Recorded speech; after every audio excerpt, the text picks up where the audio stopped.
எனக்கு மட்டும் ஏன் இப்படி இருக்கு? என் வாழ்க்கையில சந்தோஷமே வராதா? அப்படி நான் என்னதான் தப்பு பண்ணிட்டேன்?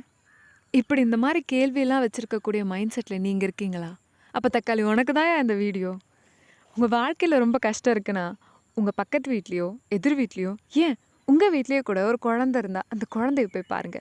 நமக்கெல்லாம் ரொம்ப சின்ன விஷயமா தெரியிற விஷயங்கள், அந்த குழந்தைக்கு ரொம்ப பெரிய விஷயமா தெரியும். ஒரு பலூன் உடைஞ்சா, அது நமக்கு சத்தம். ஆனா, அந்த குழந்தைக்கு அளவே இல்லாத ஒரு சிரிப்பு.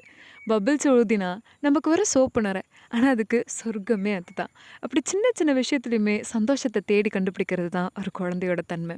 தன்னை டேக் பண்ணவோ, இல்ல தன்னை நெனச்சு ஒரு போஸ்ட் போடவோ, அந்த குழந்தைக்கு யாரும் கிடையாது. ஆனா, தன்னை அரவணைச்சு பார்த்துக்க ஒரு தாய் இருக்காங்கன்னு அதுக்கு தெரியும்.